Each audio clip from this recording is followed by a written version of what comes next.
simba guitare na maboko okeno melenga elenga mokili ekobaluka atandele mondele akosukwana tandele obaluka atandele mokili ekobaluka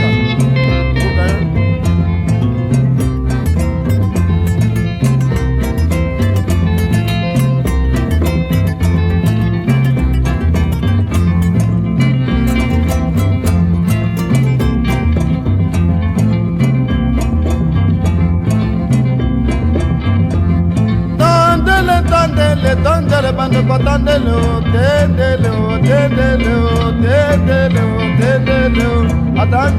atandele. Bonsoir chers téléspectateurs. Je vais vous présenter cette fois 3 autres invités. J'ai à ma gauche Monsieur Didier Ibouila, qui fut chef de travaux à l'université de Kinshasa dans la section Relations internationales. Je voulais dire plutôt, c'est dans la faculté, c'est ce qu'il faudrait dire exactement? Le département des relations internationales. Le département des relations internationales, oui. C'est plus correct.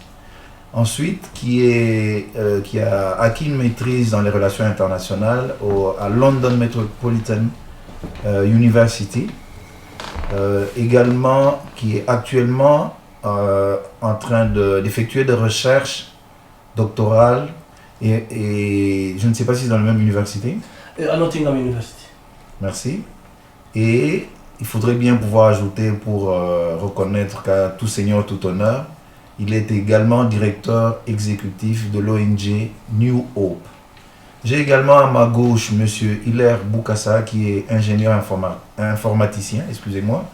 Et à ma droite, vous avez M. Jean-Léon Ngwama, Business Advisor auprès de l'entreprise Enfield et coordinateur de Coffee Pro. Nous aurons l'occasion de pouvoir parler quelque peu de Coffee Pro parce que dans la projection de l'avenir du Congo, nous devons bien pouvoir évoquer à la lumière de nos invités que faire, que doivent entreprendre les Congolais pour l'avenir de leur pays.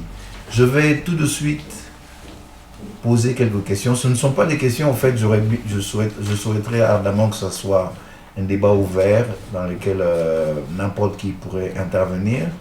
Je vais un tout petit peu, d'une certaine manière, orienter quelquefois les questions, mais pas tellement à dessein, mais néanmoins, comme notre émission table sur les 50 années de notre pays, le Congo, je voudrais, d'une manière quelque peu succincte, pouvoir poser la question à mes honorables invités. Quel est le souvenir le plus antérieur qu'ils puissent avoir du Congo?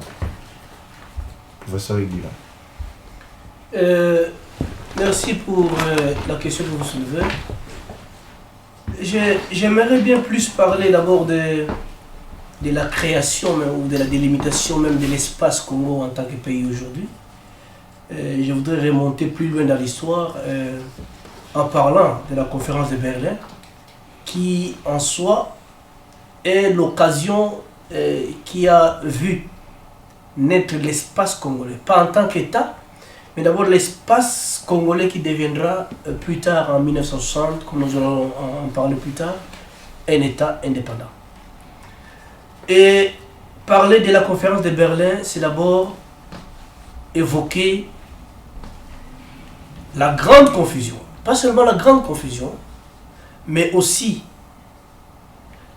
les différentes jalousies qu'il y avait entre différentes puissances d'antan pour pas seulement coloniser l'espace congolais, je préfère l'appeler ainsi, mais aussi s'assurer que cet espace serait à son avantage à cause des richesses énormes qui s'y trouvent, parce que ces richesses étaient déjà pratiquement révélées. Et ici, il faut évoquer plus l'intelligence de Léopold II, qui jusqu'aujourd'hui est appelé le meilleur diplomate de tous les temps, parce qu'il a réussi, lui qui n'avait presque rien en termes de puissance militaire, il a réussi à écarter toutes les puissances coloniales et s'assurer qu'une colonie pas qu'elle était donnée à la Belgique, mais était donnée à lui en tant qu'individu. Et comment y est-il parvenu? Parce que c'est quand même assez évocateur. Justement, qu'est-ce qu'il a fait? Léopold II a réussi à garantir toutes les parties, la France, l'Allemagne. Il a fait des tours en envoyant ses émissaires aux États-Unis, en Angleterre, pour assurer tout le monde que en occupant ou en donnant, en lui confiant l'espace congolais, il serait, disons, redevable à tous ces gens-là. Mais au même moment, il ne disait pas que la même phrase ou la même promesse était faite à toutes les autres puissances. Ce qui fait qu'à la conférence de Berlin, comme un peu par hasard, chacun va soutenir Léopold II, et bien voilà, à la fin, il en sortira propriétaire de l'espace congolais. Donc on pourrait dire d'une certaine manière, je ne sais pas si les autres invités sont du même avis, c'était plus un malicieux. Un peu presque ça, et c'est presque ça aussi. Est-ce que néanmoins d'autre part aussi, est-ce qu'on ne pourrait pas évoquer le fait que du fait de ses attaches familiales, il faut le reconnaître, si les personnes en connaissent l'histoire, du fait de ses attaches familiales avec la reine Victoria, auprès de laquelle il s'était rapproché pour essayer d'obtenir dans le partage de ces colonies, dont une conférence se tenait ou allait se tenir à Berlin. Est-ce que ce n'est pas le fait de cet attachement familial et cette recommandation de la reine Victoria auprès de cette puissance qui allait se partager le monde qui lui a permis de réussir cet exploit? C'est une question importante que vous soulevez, mais je pense que ça c'est un élément périphérique qui a aidé justement à Léopold II à réaliser son plan. Mais sinon, si l'Angleterre, en ce moment-là, avait toutes les précisions de ce que Léopold II faisait ou chuchotait avec les autres puissances, connaissant ce qu'il y avait, et n'oubliez pas déjà que les explorateurs qui étaient partis et qui avaient découvert beaucoup de richesses déjà au Congo, d'autres étaient anglais, entre autres Livingstone, n'oubliez pas. Donc, Victoria ou, disons, la Grande-Bretagne ne donnerait pas cette occasion à un individu, quelles que soient les relations particulières qu'il pouvait avoir avec la famille royale, à gérer cet espace. Parce que cet espace était honteusement riche, comme il est encore aujourd'hui. Donc l'Angleterre pouvait s'encaparer pour dire, je vais le gérer. N'était-ce pas, si on peut dire, peut-être un manque d'information aussi, parce que tel que l'évoque l'histoire, on dit que Stanley, après son parcours à travers le territoire qui deviendra le Congo, s'est présenté au niveau des responsables de la Grande-Bretagne, si on peut le dire ainsi, c'est-à-dire au moins les personnalités régnantes, pour qu'elles puissent s'intéresser à ce territoire vaste et énorme, dont j'ose croire à ce moment-là, on ne connaît peut-être pas réellement la nature des ressources incommensurables et stupéfiantes, j'utilise le terme, que regorge le sous-sol congolais. Et comment pouvez-vous absolument affirmer que c'est uniquement à cause de la malice de Léopold II qu'il y est arrivé? Non, il faut reconnaître le fait que Léopold II était sérieusement malicieux. Et c'est un peu ça, la vie des diplomates. Ils sont pleins de trucs pour obtenir un résultat. Mais aussi, il faut dire, en dehors de ce que nous donne dans les enseignements formels, Stanley, on ne lui a pas donné trop de confiance dans les résultats qu'il avait ramenés de l'Afrique. Et il y a même ceux qui disent que peut-être parce qu'il était père ou un enfant bâtard, des choses comme ça, excusez-moi d'en parler, et qu'on n'avait pas d'abord fait confiance à ce qu'il disait. On pensait que c'est vraiment une aventure toute faite. Or, les mêmes résultats, Léopold II en avait déjà. Et il a compris. Et Léopold II, je voudrais extrapoler. Je me dis peut-être qu'il a fait un effort pour que toutes les autres puissances, même s'ils sont informés de ce qu'il y a comme richesse, de ce qu'il y avait comme potentialité au pays, qu'il se soit arrangé pour qu'ils n'aient pas toutes les informations nécessaires, de peur qu'ils insistent de s'en accaparer ou d'en prendre contrôle. Et à votre avis, comment présente-t-il les choses auprès de toutes ces puissances? Eh bien, il dit, voilà, j'ai signé, parce qu'il envoie d'abord ses émissaires, des gens qui sont dans l'espace congolais, qui font signer des contrats aux chefs coutumiers qu'ils trouvent dans les pays.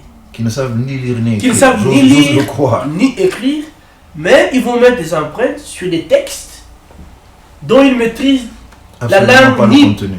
Même pas la lettre A, moins encore la lettre Z. Mais ils vont signer parce qu'ils vont mettre les empreintes. Et en rentrant, c'est ce qui va garantir à Léopold II, pas garantir, mais au moins ce qui va donner un poids à son dossier pour dire voilà, vous voulez discuter de cet espace, mais j'ai déjà obtenu de la part de tous ces chefs coutumiers leurs engagements, une reconnaissance que ils voudraient me voir exploiter l'espace, ils voudraient me voir coloniser l'espace, voilà. Je pense qu'à l'époque, il n'évoque peut-être pas le terme exploitation, il se présente plutôt en philanthrope. Oui, ça c'est sûr. C'est de la même manière qu'il s'est présenté auprès de ses pairs lors de la conférence de Berlin pour dire que c'est cet espace, moi qui ne suis qu'un petit pays, je ne suis pas dangereux. Donnez-moi cet espace, tout le monde pourra en profiter, c'est ce qu'évoque l'histoire. C'est toutes ces garanties, c'est justement toutes ces garanties.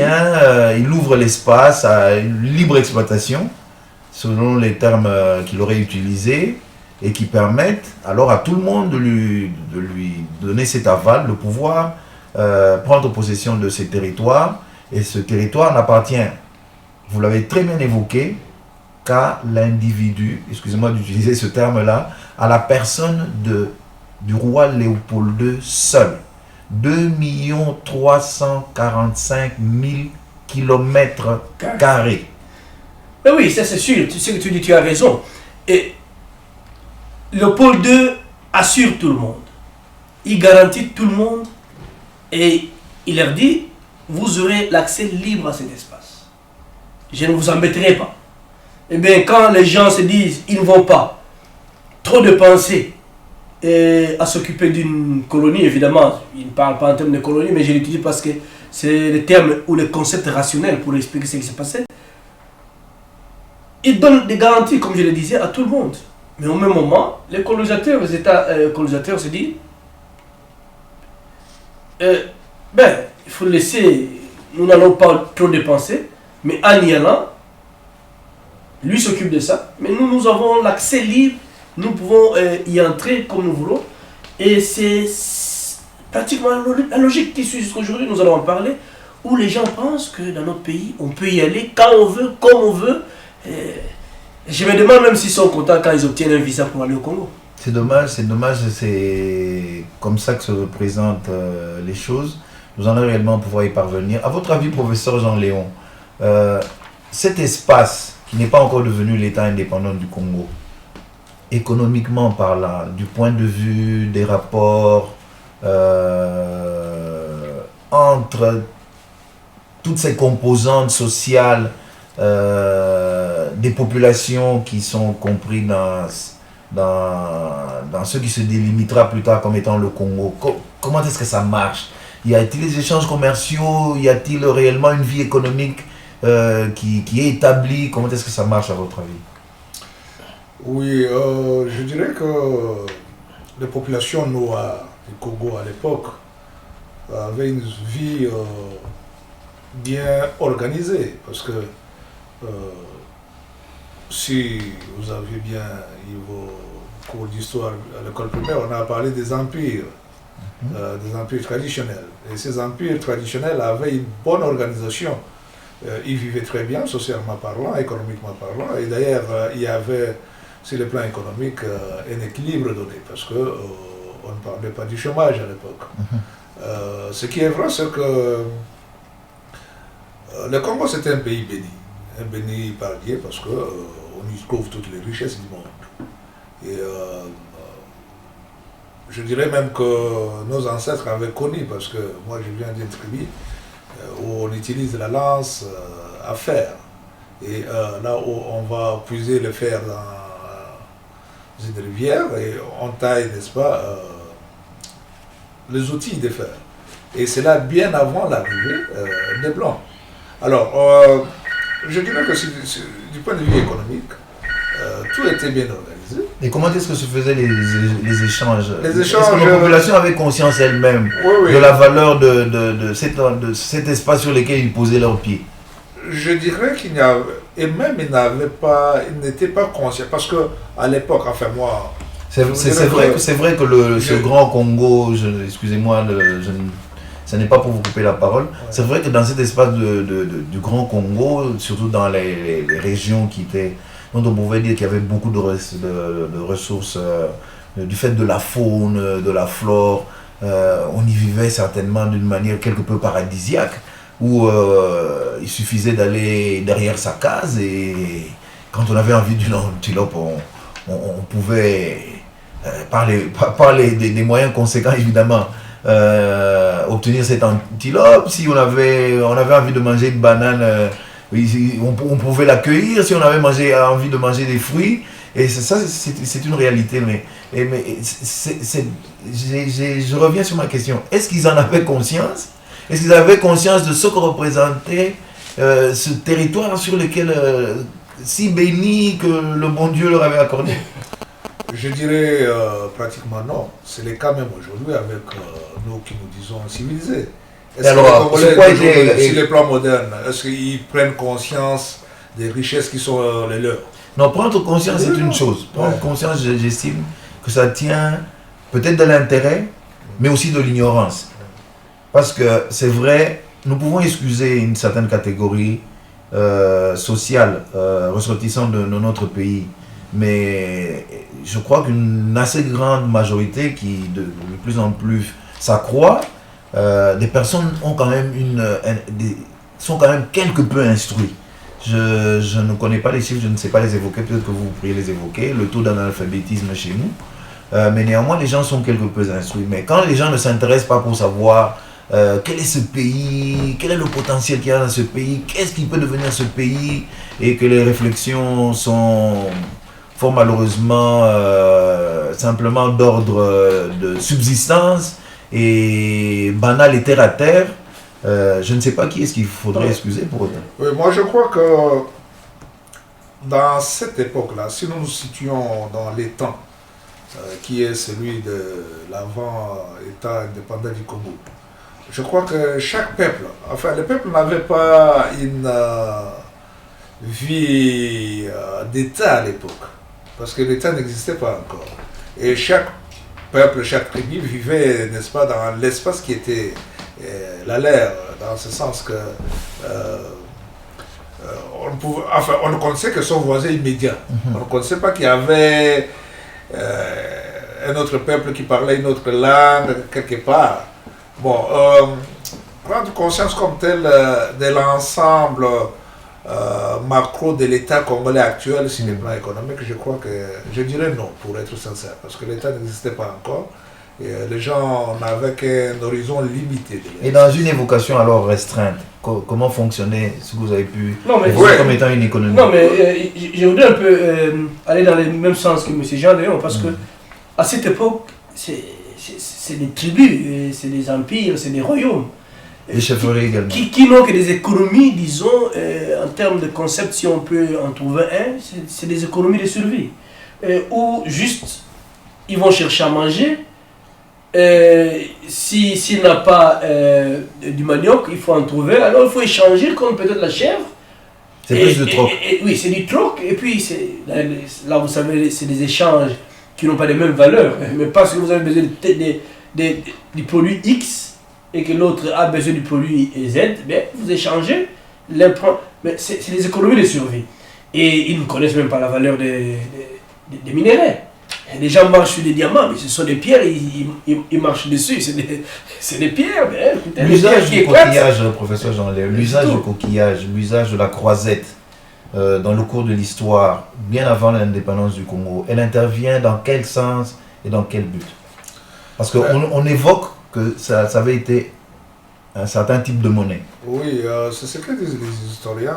En fait, on devrait trouver un outil qui pouvait permettre l'échange des biens entre les biens et il fallait trouver quelque part. En fait, on dirait que nos ancêtres, eux aussi, étaient très intelligents en créant cette monnaie qui est une réalité, traditionnelle. Et cette monnaie, que ce soit sous forme de coquillage ou de croisette ou de... Chez nous, c'est encore ce qu'on appelait les baribari, les pagnes à raffia. Et donc, on évaluait sa richesse en termes de quantité de pagnes à raffia qu'on avait. Et jusqu'aujourd'hui, d'ailleurs, dans ma tribu dont ma famille gère, on épouse encore la dot se donne encore en termes de pagnes à raffia. Donc on considère que c'est quelque chose c'est une monnaie, c'est quelque chose qui a une valeur de monnaie pour permettre l'échange entre les choses, et entre les biens. Et cette monnaie existait. Bon, comment on la valuait, bon, cela dépendait d'une tribu à l'autre. Bah, je n'ai vraiment pas, pour être sincère, une bonne information exacte de comment s'évaluer cette monnaie. Comment était organisé politiquement le Congo avant cet État indépendant du Congo, professeur Igouila? Comment était organisé politiquement ces chefferies, qu'a évoqué le professeur Jean-Léon, ces empires? Oui, c'est des royaumes principalement qui existent dans cet espace. Avec une organisation bien établie. Bien établie, des rois avec une autorité suffisante pour gérer son propre espace. Il y a l'Empire Kuba, il y a l'Empire Lunda, et ça s'étend au-delà de l'espace congolais. C'est vrai, vous avez entièrement raison. Cela se comprend évidemment, puisque les colons, c'est juste pour vous compléter, ceux qui se retrouvent à Berlin pour le partage du monde, ils ne sont même pas sortis Ils oublient, si je peux utiliser le terme, ils ne sont pas sortis de ce salon, de cette salle dans laquelle ils se sont réunis. Et c'est sur des cartes certainement ou des informations qui se trouvent sur leur table qu'ils sont en train de morceler le monde. Ils ne demandent l'avis de personne. Et c'est une réalité que de manière singulière nous vivons. Je ne peux citer que le cas du Congo où nous trouvons une tribu comme la tribu Lunda qui se retrouve à la fois en Angola. Ça ce n'est encore que le Congo, mais du point de vue des limites du territoire congolais. C'est-à-dire les Lunda, l'Empire Lunda, ils se retrouvent à la fois en Angola, en Zambie et au Congo-Kinshasa. Vous allez trouver les Bateke qui se retrouvent au Congo-Kinshasa, au Congo-Brazzaville et également au Gabon. Vous allez retrouver... Et c'est ainsi de suite. Partout, c'est-à-dire que ces gens se sont dit, ils ont tracé... Ils partagent l'Afrique. Sans demander l'avis de qui que ce soit. Bon, l'avis, on peut dire, bon, ils viennent en ce moment-là comme puissance, ils se disent qu'ils n'ont rien à demander comme à qui que ce soit. Mais au moins, à la limite, ils pouvaient prendre en compte le fait que les gens parlent différentes langues, que les gens sont organisés par rapport ou appartiennent à différentes tribus, différents royaumes, différents empires.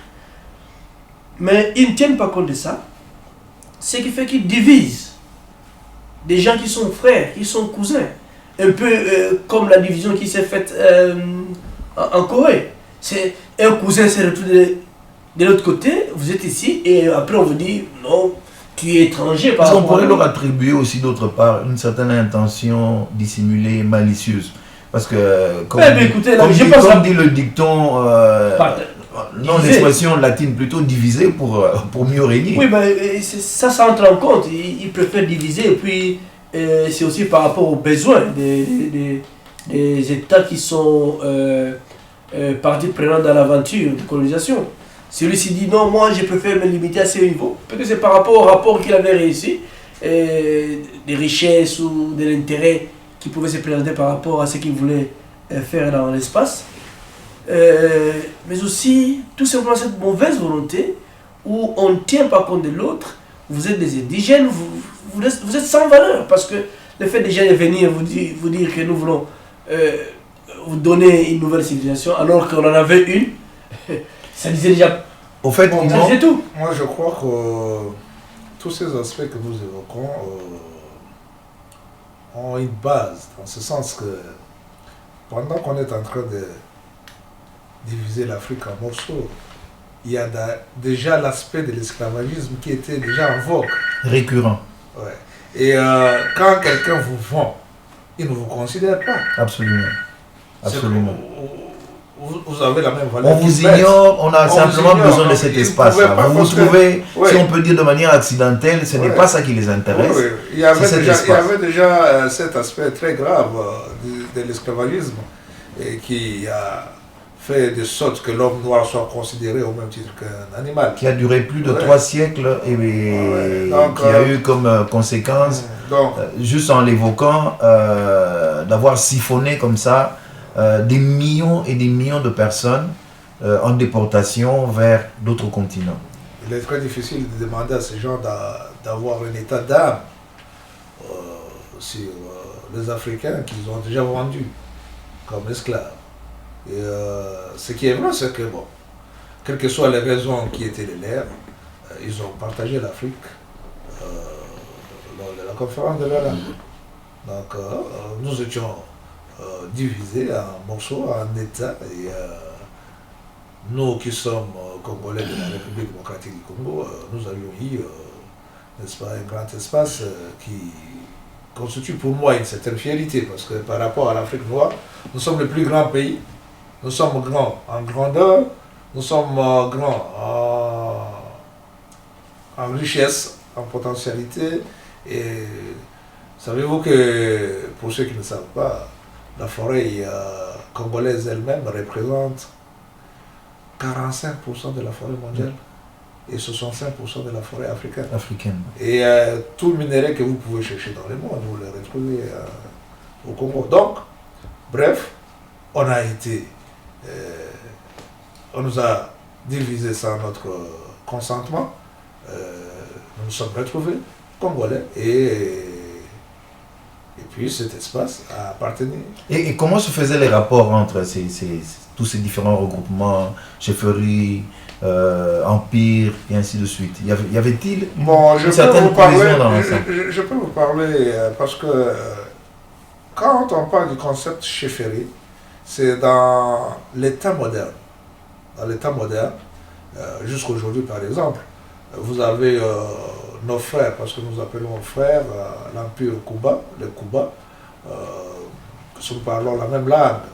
Et ils ont par exemple ce qu'on appelle collectivité chefferie. C'est dans la modernité qu'on parle d'une collectivité chefferie. Mais sinon, dans l'ancienne époque, on parlait des empires ou des royaumes. C'est-à-dire qu'il n'y avait pas de chefferie à l'époque. Alors, qu'est-ce que ça veut dire être une collectivité chefferie? C'est-à-dire que les rois, par exemple les Nimi de Bakuba, ils ont une seule collectivité, une seule zone ou territoire où le roi est en même temps chef de collectivité et en même temps commissaire de zone, je ne sais pas comment on appelle, au chef de territoire. Donc c'est ce qu'on appelle chefferie. Donc jusqu'à nos jours, les pays, donc le Congo, n'a que deux chefferies. Il y a une qui est au Kivu, je crois au Maniema. Avec les Mwami? Oui, avec les Mwami. Et puis il y a une qui est chez nos frères Bakuba. Bon, le Kuba et les Lélé, bon, disons que la famille royale qui règne chez les Kuba, c'est une famille qui vient de Lélé, dont je fais part, parce que avec ceux-là qui gouvernent. Donc, quand on parle de la Kuba, il y a au moins 9 tribus. Et la tribu qui gouverne les 8 autres, qu'on appelle les Bashibu Shongo, c'est celle-là dont nous parlons la même langue. Et même, nous investissons le roi, le Nimi, comme eux aussi investissent le roi ou le Nimi Lélé. Donc, à l'époque, on parlait en termes du royaume, pas de chefferie. Le chef-lieu, c'était un terme moderne. Et il faut préciser, excusez-moi, que Je vous en prie. en ce moment, nous ne sommes pas un État. Et nous ne sommes pas, excusez-moi de vous le dire, nous ne sommes pas un même peuple. Nous ne sommes pas un même peuple. Nous ne sommes pas un même peuple. Comment s'établissent alors les rapports? Parce que pour être un peuple, vous devez avoir votre nation. Mais comme vous le savez, la nation peut se construire. Si on vous met ensemble par rapport à certaines circonstances de l'histoire et que vous manifestez cette volonté à vivre ensemble, vous devenez une nation. Ce qui est devenu le cas aujourd'hui, par rapport à l'espace que nous avons aujourd'hui, toutes les tribus, à travers tout le coin, on manifeste cette envie d'être ensemble, les uns à côté des autres, de vivre ensemble et d'avoir le même destin. Là, nous sommes une nation. Mais en ce temps, nous n'étions pas une nation. Nous n'étions pas un État. C'est des royaumes qui se considèrent comme des petits États. Ils se gèrent, ils se communiquent. Et il y a même des guerres entre différents royaumes. Quelles sont les plus évocatrices que l'on puisse énumérer? Là, je pense que... Parce que l'un des... Je voudrais bien que vous puissiez peut-être nous le révéler.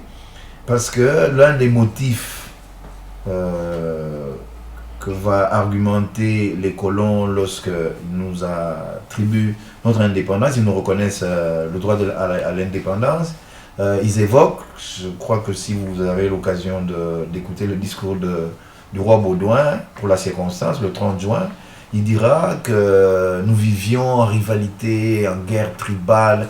C'est comme si ces contrées dont on a toujours voulu utiliser l'épithète de sauvage étaient habitées, aussi bien régies par des personnes qui n'avaient absolument aucun bon sens, en tout cas pas celui du partage et de la cohésion, je peux dire, entre êtres humains. Est-ce que vous acceptez Non, ça? je ne voudrais pas trop parler de guerre ici. Je voudrais plus insister sur le fait que s'il faut vraiment considérer les conflits interethniques ou inter-royaumes ou inter-empires, si ces conflits pouvaient justifier la colonisation, moi je dis non, parce que aucun conflit, aucune guerre entre ethnies, entre royaumes n'a fait plus de 100 ans chez nous. C'est les conflits qui pouvaient surgir et c'est terminé. C'est pas comme les conflits entre l'Allemagne ou... Donc on pourrait dire que c'était des conflits mineurs. Pas mineurs, pas absolument mineurs, mais il y a eu des conflits, les gens se battaient, ils pouvaient se disputer des territoires, mais pas à la même ampleur que des conflits et que par exemple les Français ont connu contre les Anglais, les Français contre les Allemands, pas des conflits de telles ampleurs, non. Merci bien. Passons à l'État indépendant du Congo. Comment est organisé l'État indépendant du Congo, professeur Ibula? Comment est-ce que Léopold II l'organise? Non, comme vous le savez, déjà là, on est là en 1885. Il a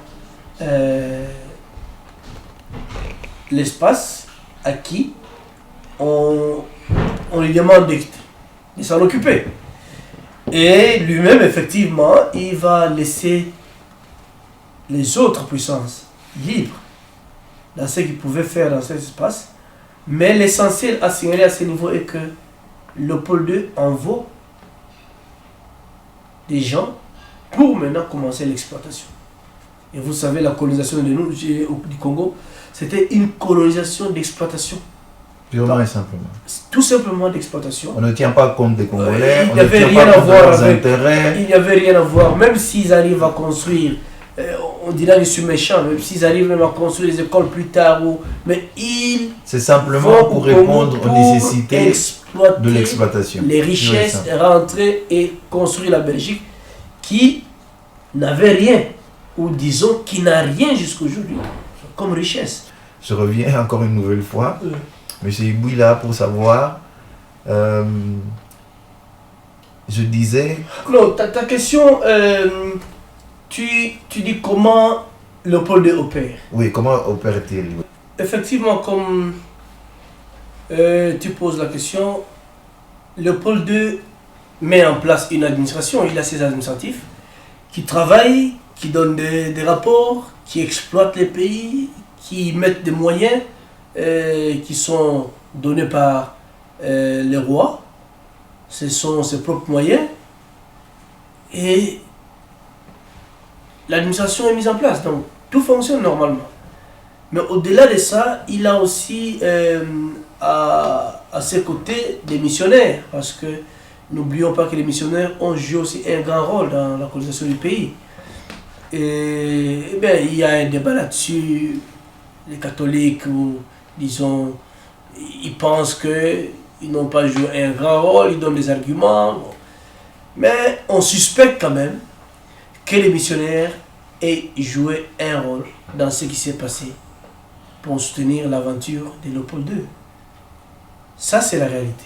Mais sinon, bref, il y a une administration qui est mise en place par Léopold II pour s'occuper du territoire qui lui est donné, qui lui est confié. Et cette exploitation au départ, elle est assise sur quoi exactement? Cette exploitation. Mais oui, d'abord, c'est Elle est de quelle nature, je voulais D'abord, le caoutchouc a une valeur en ce moment-là. Il va plus exploiter les caoutchoucs. La révolution industrielle intervient en Europe. Oui, et puis on a besoin de pneumatiques pour ces voitures que l'on est en train de fabriquer. Tu vois, tu as vu les images que nous voyons partout. Vraiment, vous n'apportez pas ce qu'on attend de vous. Vous êtes fouetté, ou soit on vous coupe les doigts, soit... Donc c'est vraiment de manière c'est une brutalité, très éloignée de toute complaisance et de considération que cette exploitation se fait. Une brutalité indescriptible que Léopold II va utiliser pour exploiter le Congo. C'est honteux d'en parler aujourd'hui, mais c'est tout simplement instructif pour que nous puissions savoir. Réellement, vous avez entièrement raison pour pouvoir l'évoquer. Non, je pense que Léopold II avait beaucoup plus de respect à l'endroit des animaux que de nous, Congolais en ce moment. Il faut en parler dans ce terme. C'est vrai, c'est bien dommage de pouvoir l'évoquer ainsi parce que les chiffres qui se rapportent à cette période extrêmement singulière de l'État indépendant du Congo rapportent que ça avait... On a bien utilisé le terme que c'était peut-être le premier génocide que l'on puisse évoquer dans l'histoire humaine, parce qu'on dénombre à peu près 10 millions d'âmes qui auraient été victimes de cette période, j'ai bien utilisé le terme singulière, de l'histoire de l'État indépendant du Congo, c'est-à-dire où le roi Léopold II exploite de manière inconsidérée, à la limite de ses intérêts simplement, ce territoire qu'on appelle l'État indépendant du Congo. Professeur Jean-Léon, peut-être que... Mais avant que le professeur intervienne, je voudrais revenir sur une chose. Vous avez parlé, oui, je vous en prie. Vous avez parlé du roi Baudouin qui a évoqué avant d'accorder aux Congolais l'indépendance les guerres tribales. En effet. En fait, bon, moi je voudrais revenir sur ça pour dire qu'à cette époque, quand il y avait les royaumes, les empires au Congo, c'était pas des guerres tribales. Parce que chaque royaume, chaque empire était une entité indépendante par rapport aux autres.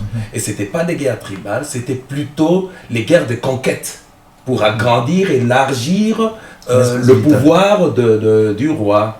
Donc c'est là où on aura d'ailleurs, comme vers l'actuel Bandundu, le Katanga, l'Angola, avec l'Empire Kuba, on aura l'Empire Kuba était souvent en guerre avec l'Empire Chokwe. Donc une évolution sociale et politique normale que l'on a connue à travers tous les continents. Voilà, exactement. C'est juste cette précision-là que je voulais apporter, quoi, pour dire que ce n'était pas des guerres tribales, mais c'était plutôt des conquêtes qui se faisaient à cette époque-là. Et avant que M. Jean n'intervienne, je voudrais ajouter juste un élément. Ce qui est honteux encore en plus, c'est que le roi Léopold II ne va jamais se rendre à ce qui lui appartenait, jusqu'à ce qu'il... Il n'y a jamais mis les pieds, sans doute. Il ne connaît rien du Congo. Mais il en tire énormément. Et je suis même convaincu que si on lui apportait des photos, il n'en faisait pas cas. Il s'occupait seulement de ce qu'on lui a apporté comme richesse, c'est tout. Il ne se rend même pas à ce qui lui est confié. Mais il ne s'en occupe pas, il ne connaît pas ce qui se passe là-bas. Les gens meurent, les gens souffrent. Ben, c'est pas son affaire c'est les richesses du Congo. Professeur Alain, vous aviez un avis à émettre? Oui, je voudrais intervenir à des niveaux. Donc, le premier, c'est celui de l'aspect qu'a évoqué M. Didier sur la participation peut-être directe ou indirecte Des religieux, missionnaires catholiques, parce que je suis moi-même catholique. En fait, voilà, il les défend. oui, je ne les défends pas parce que Je le suis aussi. je suis catholique et j'ai bénéficié d'une éducation chrétienne catholique. Jusque-là, parce que moi-même je viens du village. En tout cas, ma trajectoire est telle que c'est mon père qui a enseigné au village, et puis par après je suis allé à la mission catholique, et puis bon, je continue jusque-là. Il est vrai qu'il y a des anecdotes qui se disent à propos des missionnaires. Mais ce que je sache, quand on respecte l'aspect des missions sur le plan religieux catholique, je crois qu'on doit se comporter en conséquence, c'est-à-dire à porter l'évangile dont le soubassement c'est l'amour du prochain. Et tout ce qu'on dit des prêtres de l'époque, moi je crois plus au positif qu'au négatif, parce que personne ne l'ignore. Ni étaient les missionnaires, nous ne serions pas devenus ce que nous sommes pour le moment. Ce qui est vrai, c'est qu'ils ont... À quel point de vue exactement? Parce que vue, moi, je ne vous appuierai pas absolument, ouais. dans le sens que, comme on a utilisé ce terme redondant de civilisation, comme si nous étions... Non, mais nous avions une attitude et des conduites que l'on pourrait rattacher aux animaux, ou d'hostilité et de belligérance. Ce qui, je pense, quand vous dites que nous avions des sociétés, et des chefferies et des empires organisés, ce n'est pas de cette manière que nous vivions. Je vais revenir à ça dans mon deuxième aspect, parce que je disais que quand on parle de guerre tribale, c'est de la sauvagerie. Je dirais non, parce que même en Europe, jusqu'en 1945, les nations se sont confrontées les unes contre les autres. Et puis même les tribus, quand on parle de l'histoire par exemple de l'Angleterre, il y a eu des guerres entre les tribus, les Saxons ou autres, je n'en connais pas. Ce qui n'est qu'une évolution donc normale dans toute société. Évolution, même au sein d'une famille restreinte. Les enfants se battent. Absolument. Pour régler un problème, parfois ils se battent. Donc vous avez des gens qui sont issus d'une même souche. Donc ce n'est vraiment pas un aspect lié à une certaine civilisation, parce que la civilisation, on ne sait pas l'évaluer. Il n'y a pas de critères pour dire que ta civilisation est bonne par rapport à l'autre. Donc cela dépend du milieu social dans lequel on s'y trouve. Donc je voulais tout simplement apporter un élément. Bon, comme vous l'avez posé comme question, qu'est-ce qu'il y a de positif? Qu'on se le dise. Il faut parfois reconnaître les choses quand elles sont bien faites. Absolument. Ouais. Moi, personnellement, je donne mon exemple de moi-même. Je suis le fruit de la formation des prêtres. Et sans eux, je ne comprends pas comment j'arriverai jusqu'à ce niveau. Comment j'aurai tous ces bagages intellectuels que j'ai pour le moment. Ce n'est pas pour les accabler. Les Iraniens sont formés, mais ils ne sont pas passés par les missionnaires. On voit la formation qu'ils ont. En économie, on dit toute chose égale par ailleurs. En fait, quand nous débattons ce problème, nous débattons le problème du Congo, de l'espace congolais. Donc tout se définit dans le temps et dans l'espace. En effet. Donc l'espace du Congo, l'Iranien n'a pas colonisé un Africain. Nous avions été colonisés par les Belges. Par rapport à la colonisation qui nous filme, bon, il y avait une certaine éducation, mais pas une instruction quand même. Ça, nous devons le savoir, nous devons le reconnaître. Nous n'étions pas instruits, mais nous étions indiqués. Il y avait des initiations, par exemple dans ma tribu, ça existe jusqu'à aujourd'hui. Comment on initie un homme à devenir homme et une femme à devenir femme. Bon, mais il n'y avait pas de l'écriture, il n'y avait pas de livres, il n'y avait pas... Enfin, bref, il n'y avait pas d'instruction. Si nous sommes instruits, je crois que...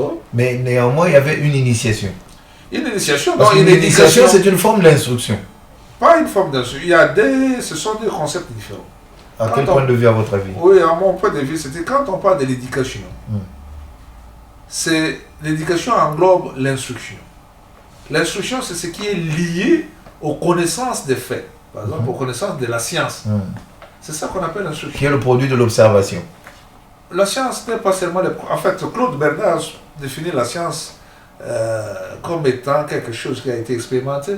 Effectivement, c'est-à-dire qu'on observe, peut-être pas forcément de manière physique, mais on observe des conséquences de causes, Bon, enfin, peu importe. de relations de cause à effet qui font qu'on fait des déductions. Peu Je crois importe. que c'est comme ça que s'établit la science. Oui, peu importe. Vous n'êtes pas de mon avis, M. Igboula. Non, oui, c'est sûr. Peu importe. C'est comme il est dit là, on peut être éduqué Sans être instruit. sans être instruit nécessairement. Mais, et même le contraire d'ailleurs, on peut être instruit, mais on n'est pas bien éduqué. Vous avez entièrement raison. Je reviens, je vous en prie, si vous pouvez terminer votre avis, mais tout en, je voudrais que vous complétiez Je quelque voudrais tout chose. simplement Oui. dire que, en fait, là, je faisais ne fût-ce qu'un petit rappel, parce que ils sont tout le temps condamnés, les missionnaires catholiques surtout. Non, notre intention n'est pas du tout de pouvoir Bon, les en accabler, fait, mais nous estimons... On peut organiser un débat dans ce sens. On peut organiser un débat dans ce Un sens-là. autre jour. Merci. Bon, parce que j'ai de la matière pour Oui. y avoir y été dans ces domaines-là. D'accord. On pourra en discuter. Mais pour le moment, je voulais tout simplement dire que il n'y a pas eu seulement de mauvais aspects. Il n'y a pas eu seulement de mauvais aspects. Je suis tout Parce à... que oui. nous sommes maintenant une nation, comme a dit M. Igboula, et une nation peut se construire. Vous aurez tout le temps de l'évoquer, M. Jean-Léon. Je ne voudrais pas vous retirer la parole, mais je voudrais vous demander de pouvoir aborder comment, économiquement parlant, l'État indépendant est organisé. Bon, l'État indépendant est organisé économiquement. Pourquoi le roi Léopold II voulait bien cet espace de terre? C'est parce que il y a des besoins. L'économie, c'est quoi? L'économie, c'est la satisfaction des besoins. Et on satisfait les besoins par des produits. Et à l'époque, comme l'a dit M. Igboula, il y a la révolution industrielle, plus principalement ici en Angleterre. Oui. Et avec l'invention de l'automobile par De Ford, l'automobile, oui. donc on a besoin du caoutchouc pour faire des pneus. Et le Congo semble être le meilleur endroit où On trouve encore, encore du latex à l'état sauvage. à l'état sauvage. Et Léopold II, parce que c'était l'époque du caoutchouc qui faisait beaucoup d'argent. On ne parlait pas encore du diamant à l'époque. Donc il fallait que les sujets ou les animaux que nous étions, parce que, en tout cas, il faut le dire, il n'y avait aucune Fort dommage, c'est la il n'y avait aucune considération. considération humaine. Bon, il fallait apporter, donc il y avait des corvées à faire. Donc, il y avait des quantités de caoutchouc qu'on devrait apporter, et quand vous n'atteigniez pas cette quantité, On vous exigeait coupait ça, une main. on vous coupait une main et puis une Tu vois, seconde. oui, en fait, ces aspects des choses sont révoltantes, et ce qui montre que vraiment il n'y avait aucune considération humaine à l'époque. En fait, quand M. Jean-Léon parle de considération humaine, là, si tu te rappelles qu'il y a eu en Belgique, ils ont érigé un village africain modèle et ils ont amené en Belgique des Noirs congolais. Et c'était une forme d'exposition. Pendant l'hiver, les gens venaient voir comment les Noirs vivaient. Et ils sont allés même loin dans les relations intimes pour voir le Noir, comment est-ce que le Noir se comporte. Ça, c'était en Belgique, et beaucoup de Noirs qui sont venus du Congo, ils sont morts. Donc, vraiment, il n'y avait pas de la considération à cette époque-là. Le roi Léopold II, comme l'a dit M. Didier, il ne connaissait pas le Congo, il n'avait que faire avec le Congo. Pour lui, c'est ce qui était important. C'est l'EVA, quand on vous envoie aller rapporter du caoutchouc, vous y allez, vous apportez la quantité qu'il ne faut pas, on vous coupe le bras, la prochaine fois un autre bras on coupe, et la prochaine fois on vous tue. Il faudrait aussi ajouter à cela, parce que qu'on ne perde pas de vue qu'à l'époque, l'Europe était quand même déjà très bien organisée, que Léopold II devrait penser sur l'infrastructure de base. Donc il y a les routes qui se construisent. On amène des véhicules de l'Europe, il y a des routes qui se construisent, il y a des chemins de fer qui se construisent aussi. Vous voulez dire au niveau du Congo? Au niveau du Congo. Oui. Donc, on essaie de faire de sorte que, parce que en fait l'économie c'est comme le corps humain, hein, parce que quand quelque part ça ne va pas, vous pouvez bien avoir tous ces caoutchoucs là, quand vous ne savez pas les évacuer, ça devient un problème. Donc, le roi des Belges essaye de moderniser l'économie qui était une économie de cueillette, qu'on appelle de troc, en économie moderne. Parce que, enfin, quand même, l'argent y intervient. Bon, disons qu'il y a quand même un certain développement sur le plan économique par la mise sur pied de l'infrastructure de base et l'utilisation de la monnaie proprement dite par rapport à notre monnaie traditionnelle que vous avez évoquée plus tard. Voilà, je dirais qu'il y a quand même certaines activités. En m'appuyant. Non, ici, je pense qu'il faut ajouter que Léopold II, en exploitant le Congo, évidemment, il va construire des routes, mais quelles routes? Il va plus s'appuyer sur les chemins de fer. C'est ça l'essentiel d'infrastructures qu'il va mettre en place. Non, dans l'expression d'ailleurs, c'est juste pour vous compléter d'une citation devenue célèbre pour dire qu'il aurait évoqué le fait que le Congo, sans chemin de fer, ne vaut pas un seul penny. Ça c'est Livingstone ou Stanley qui a dit ça? Parce qu'il le fait. Ce n'est pas Stanley, parce que ça intervient, j'espère que je ne me trompe pas, vous pourriez peut-être intervenir. Je crois que c'est Léopold. Je peux me tromper, c'est bien vrai. Un des explorateurs qui, pour dire, expliquer ce que vaut le Congo, il a exprimé. Ce que je voulais plus dire, c'est quand il met tous ses efforts. Donc toute l'infrastructure qu'on y apporte, au fait, c'est pour pouvoir mieux exploiter. C'est juste pour évacuer, évacuer les produits d'exploitation du Congo. Il n'y a pas, ce n'est pas pour que demain on pense à M. Didier, à M. Jean-Léon, à vous mes frères, vous dites que vous aurez un jour une voiture, vous allez vous déplacer pour aller à votre village. C'est bien une réalité que pour chercher comment déplacer les produits et les ramener vers l'Europe. Ce qui fait que vous verrez que les chemins de fer partent du Katanga, c'est-à-dire les points jusqu'à Ilebo. On va prendre le produit, on est sur la rivière Kassai, et après c'est le fleuve, ça arrive à Kinshasa. À Kinshasa, il y a une route qui est construite jusqu'au Bas-Congo, et de là, du port de Matadi, c'est exporté. C'est réellement à l'Occident. Mais en dehors de cette ligne, vous allez vous rendre compte qu'il n'y a presque pas de route. Et comme cadeau de ceux qui vont suivre, il n'y aura presque pas aussi de route. Jusqu'aujourd'hui, il n'y a pas de route. Les 5 chantiers sont là, mais écoutez, on va en parler. En fait, c'est le cas de le dire parce que M. Didier l'a évoqué un peu plus au début. Là, il a dit quand la Belgique est venue au Congo, c'était plutôt une colonie d'exploitation et non pas de peuplement. Nous le voyons avec les États africains anglophones. Quand vous y allez, allez au Nigeria, allez en Tanzanie, allez en Zambie, au Kenya, vous verrez vraiment, ils ont construit des écoles, aussi bien l'infrastructure, du point de vue développement social et interaction humaine.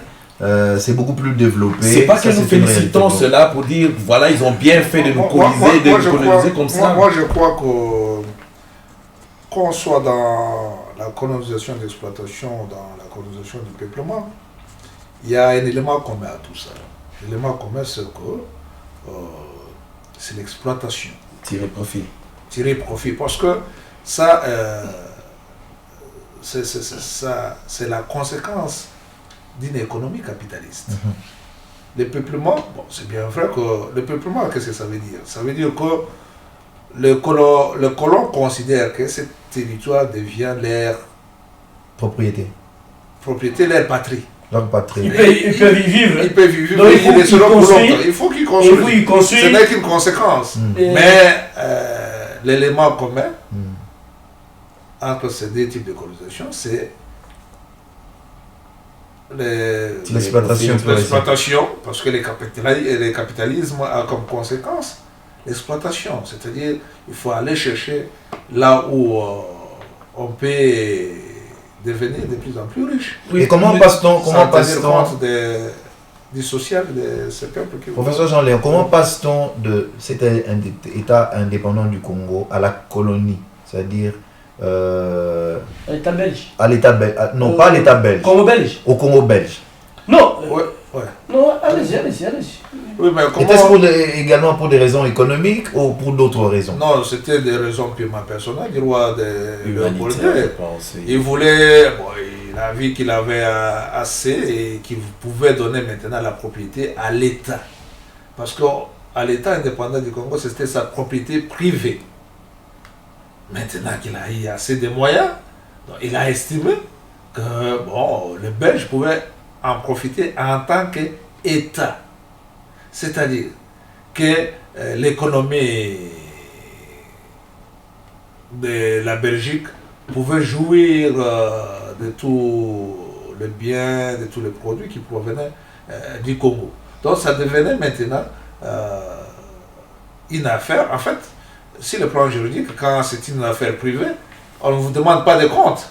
Donc le gouvernement, vous savez que les monarques ici, même dans les cas ici par exemple de l'Angleterre, la reine ne se mixe pas dans les affaires de l'État, ne s'ingère pas dans les affaires de l'État. C'était la même chose aussi, c'est la même chose aussi en Belgique. Alors, la propriété qui était une propriété privée du roi Léopold II devient maintenant une propriété de l'État. C'est-à-dire que le gouvernement va s'en charger. C'est presque un territoire qui s'ajoute au territoire belge dont le gouvernement a une autorité. Je voudrais ajouter un élément là, parce que tout au départ, M. Didier a dit que le roi Léopold II avait en fait séduit la reine Victoria et les autres puissances afin qu'il entre en possession de l'espace congolais qui était en fait devenu après sa propriété privée. Mais après, c'est aussi, on dit aussi c'est pour des raisons humanitaires parce que il y a un parlementaire anglais qui, lui, ayant eu rapport de ce que le roi, avec ses administrateurs, ses envoyés au Congo faisaient, couper les mains des gens, ils ont apporté une motion au niveau du Parlement anglais. C'est là alors qu'ils ont forcé le roi Léopold II à céder l'espace congolais au royaume de Belgique. Ça, c'est un élément, donnez-moi une minute, c'est un élément important. Ça signifie des rapports viendront du Congo, de l'espace congolais, des rapports qui ne sont pas des rapports à être appréciés positivement. Ouais. Ça signifie qu'il y a vraiment des crimes organisés, il y a des tortures inexplicables, mais aussi, n'oublions pas que le roi Léopold II avait senti que financièrement la gestion du Congo commençait à peser sur lui. Alors il va dire non, il faut laisser ça, il faut abandonner l'aventure. Et pourtant, il s'était déjà enrichi de toute façon. Et pourtant, il y avait tiré énormément de profit. Il y a certaines évocations qui disent que les cotations au niveau de la bourse étaient passées, semble-t-il, même pas de 0 ou de 1 à 100, mais d'un chiffre amplement supérieur à celui-là. Et moi, je voudrais vous rejoindre pour dire que c'est vrai, ce n'était absolument pas de gaieté de cœur parce que c'était un monsieur philanthrope ou parce que c'était un monsieur qui voulait bien distribuer, très généreux, des raisons qui l'auront poussé à céder cette colonie à la Belgique. Non, absolument pas. Nous devrons pouvoir évoquer, surtout pour nous, ressortissants congolais, pour savoir qu'il y a une personne dont en général nous ne savons pas beaucoup de choses. C'est un sujet britannique, un certain Monsieur Morel, Edmund Morel, qui va animer une opposition farouche, qui va soulever une opinion, qui va mobiliser les consciences et les bonnes volontés à travers le monde occidental de l'époque qui feront en sorte que cette pression étant devenue extrêmement forte, ces exactions qui étaient d'une nature que l'on qualifiera plus tard, quand on en aura suffisamment d'éléments d'analyse, véritablement un véritable génocide, parce que ça relève de l'ordre de plusieurs millions de personnes et contraindra consciemment, moralement, à Léopold II de pouvoir se débarrasser de quelque chose qui, au fait, lui apportait plus de l'opprobre que de l'honneur. Et j'espère que vous êtes peut-être du même avis, vous êtes d'un avis contraire. C'est le complément que je voulais ajouter. Je ne sais pas si l'un d'entre vous pourrait avoir quelque chose de supplémentaire à évoquer, avant que peut-être on puisse passer alors à la colonie elle-même. Quel est votre avis? Non, je pense que nous avons... C'est pas relater l'histoire de façon classique où on dit à telle date il y a eu ceci, à telle date il y a... Non, on donne une idée générale. Absolument. Pour que les gens puissent, que les communs de mortels puissent comprendre qu'à un moment donné, il y a eu le départ de l'aventure, comment cette aventure a évolué, et juste donner des idées précises, que les gens quand même puissent intérioriser cela. Et l'objectif c'est quoi? Je pense, comme tu nous l'as dit, si je te crois, c'est de prendre ce que nous disons et réverser cela. Là je suis en anglais, tu reverses. Non, qu'est-ce que je voudrais dire? Comment nous pouvons projeter l'avenir par rapport à tout ce qu'on a connu. De ce que nous pourrions tirer comme si on peut évoluer, oui. Ça va nous donner une idée sur ce que nous sommes. Alors, comment s'organise alors, à votre avis, la colonie? En dehors de Léopold II, dont nous venons d'évoquer qu'il le cède, qu'il cède cette colonie, qu'il cède cet état indépendant, cette propriété qui lui était personnelle. Quel est l'apport particulier que l'on peut attribuer au royaume de Belgique comme étant État colonisateur? C'est ça que je voulais dire. Bon, je dirais... Du point de vue politique, du point de vue administratif, du point de vue social, du point de vue économique. Bon, je n'ai pas personnellement la date exacte. Nous sommes en 1908. En 1908. C'est à ce moment-là que le Congo devient une propriété de la... Enfin, ça dit une colonie plutôt de la Belgique. Devient Congo belge. Merci beaucoup pour cette information. Mais ce qui est vrai, c'est que la Belgique va se comporter comme toute la puissance qui colonise l'Afrique. C'est-à-dire, il faut aller chercher, il faut installer une administration. Et cette administration à la solde du gouvernement belge pour que les colonisés soient bien exploités et que les colonisés puissent répondre, n'est-ce pas, aux besoins de la Belgique. Ce qui fera ce que la Belgique va vraiment s'enrichir. Et avec l'apparition de certaines technologies nouvelles qui vont certainement venir, commencera alors les exploitations d'ordre minière. Donc on va parler de l'exploitation du cuivre, on va parler de l'exploitation du diamant, on va parler de l'exploitation du bois, et la Belgique va installer, avec l'appui des autres multinationales, certaines industries au Congo. Par exemple, l'industrie de l'huile de palme, un peu partout au Congo, et puis au Katanga avec l'union minière. Donc, un peu partout, on va créer les structures qui vont permettre à ce que la vie économique soit normale, mais au profit alors, au profit principal de la Belgique. Mais il faut reconnaître quand même qu'ils avaient du cœur par rapport à nous-mêmes. C'est-à-dire que, comme disent Marx, quand vous lisez les Capitales de Marx, Marx définit le travail comme les rapports entre celui qui vend sa force du travail et celui qui l'achète. Et il définit les salaires. Enfin, les économistes définissent les salaires comme quelque chose qui peut permettre à l'ouvrier de reproduire n'est-ce pas, sa force qu'on doit acheter. Alors, les Belges ne vont pas se dérober à cette réalité. Ils vont alors construire des dispensaires pour maintenir la santé et des gens qui exploitent. Ils vont construire des écoles pour que c'est là.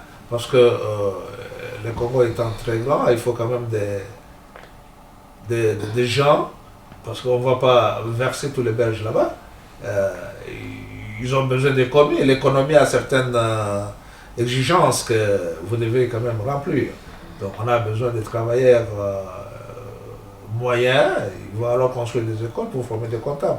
Bon, disons qu'on met en marche une certaine économie moderne au Congo. Et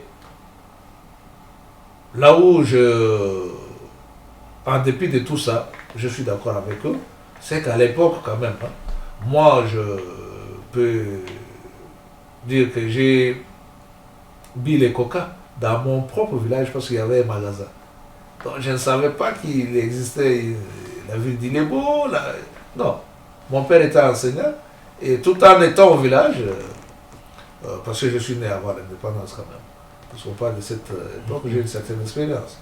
Donc mon père étant enseignant, nous dormions dans un matériel de luxe au village. Et bon, tout ça, bon, disons qu'ils avaient quand même une bonne foi. En dépit, bon, ils remettaient quand même les 2%, les 10% aux indigènes que nous étions. Et que la vie était bonne à cette époque-là. Contrairement à nous-mêmes qui avons pris les choses en main. Vous allez pouvoir l'évoquer, Ok. professeur Jean-Léon. De quelle manière M. Ibouila est organisé le pays du point de vue administratif, politique, qui peut se distinguer ou se différencier de la période précédente, c'est-à-dire celle de l'État indépendant du Congo, à votre avis? Non, il faut tout prendre par rapport à l'évolution des besoins en Europe. Comme nous avions dit, il y a la révolution industrielle. Et par rapport à cette révolution, les besoins changent par rapport à l'évolution même de la révolution elle-même. Ce qui fait que c'est par rapport à ça que le travail est fait dans toutes les colonies, que ce soit la colonie belge, colonie anglaise, quoi, partout à travers le monde. Ça, c'est une réalité. Mais la Belgique ne va pas changer foncièrement L'organisation qu'elle a non, trouvée. toutes les stratégies par rapport à ce que le Polonais faisait. Ils continuent à exploiter. Mais c'est parce que les choses évoluent qu'ils vont à un moment donné ouvrir ou construire certains hôpitaux, certaines écoles, et c'est pas tout le monde qui y va, parce que on n'a pas besoin de vous allier à l'école, on a besoin que vous puissiez travailler dans les champs, que vous puissiez travailler pour qu'ils puissent avoir l'air caoutchouc. Vous n'avez pas besoin d'éducation. On sent... L'éducation arrive beaucoup plus tard. Beaucoup plus tard.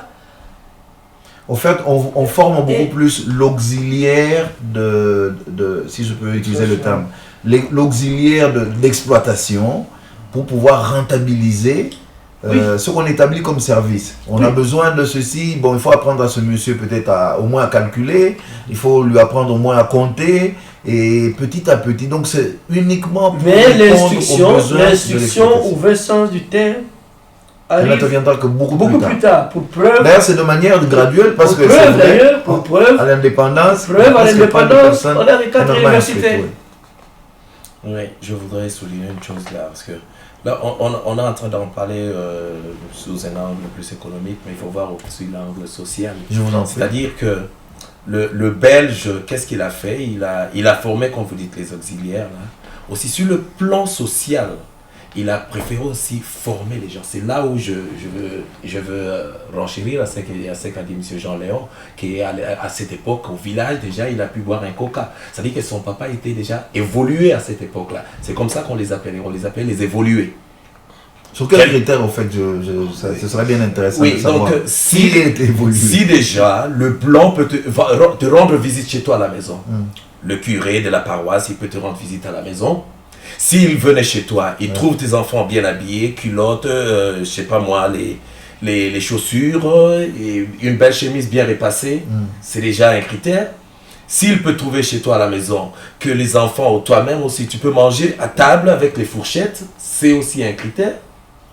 C'est-à-dire on reconnaît en vous un certain type de comportement. Exactement, et qui se rapproche un peu. Vous, je ne sais pas si on leur attribuait ce que l'histoire évoque beaucoup plus tard, la carte de mérite civique. Je ne sais pas si le professeur Jean-Léon pourra l'évoquer. Je ne sais pas, mais à cette époque, qui a davantage connu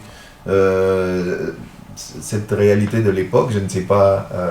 Bon, je dirais non. En fait, avant l'indépendance, pendant la période de la colonisation, je n'avais que 4 ans et j'étais un grand villageois. Peut-être que vous l'avez appris de vos parents ou de vos... Pas du tout. En fait, vos grands-parents? À 4 ans, oui, j'avais des grands-parents qui avaient déjà une certaine autorité dans ce sens que... Que l'on considérait aussi comme évolué peut-être? Pas comme évolué, mais qu'on considérait comme... Sûrement, un moniteur était évolué à cette époque-là. Oui, mais en fait, à l'époque, je crois certainement l'un de mes grands-parents a dû signer avec les Belges certains contrats parce que nous sommes de la famille royale. Alors, donc, ce qui est vrai, c'est que pendant ces 4 ans-là, mon père... avant ça, donc avant qu'il devienne enseignant, c'est qu'il avait appris quand même quelque part, qu'il avait appris et qu'il pouvait enseigner les autres. Bon, je n'ai pas une connaissance aussi parfaite, parce que ce n'est qu'en 1956 que je serai né, et donc 4 ans avant l'indépendance. Mais néanmoins, les effets qui ont suivi après, c'est-à-dire que tout de suite, les années après les indépendances, j'ai vécu quand même ça, jusqu'en 1970, 72, bon, les choses étaient quand même bonnes jusque-là. Et j'allais au dispensaire du village. Donc, disons que sur le plan social, les choses allaient quand même mieux. Et c'est là, en vertu de ce que j'ai dit avant, donc il fallait donner à l'ouvrier sa force du travail. Sinon, si les gens sont mal nourris, mal logés, bon, au moins aussi, il y avait la promotion de l'agriculture, ça il faut le dire, hein. Il y avait des moniteurs agricoles, donc il y avait cette promotion, donc avec comme objectif que la force du travail soit toujours présente, et bien qu'elle était moins chère, mais qu'elle soit toujours présente et en bonne et due forme. Alors, donc, sur le plan social, cette époque-là était quand même bonne. Et d'ailleurs, les déclarations qu'ont fait beaucoup de Congolais qu'on a interrogés par une journaliste de TV5 au Congo, bon, les gens, il y a de ceux-là qui disent qu'il faut que les Belges reviennent.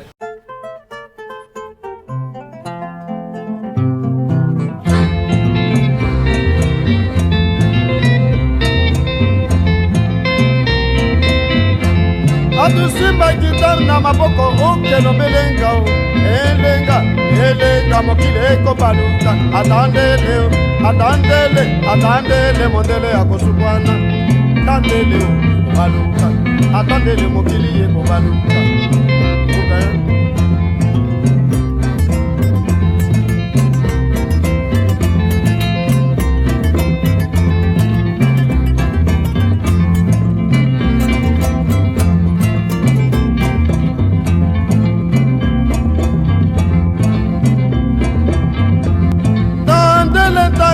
Tandele bande kwa tandele o tendele o tendele o tendele o tendele o atandele o atandele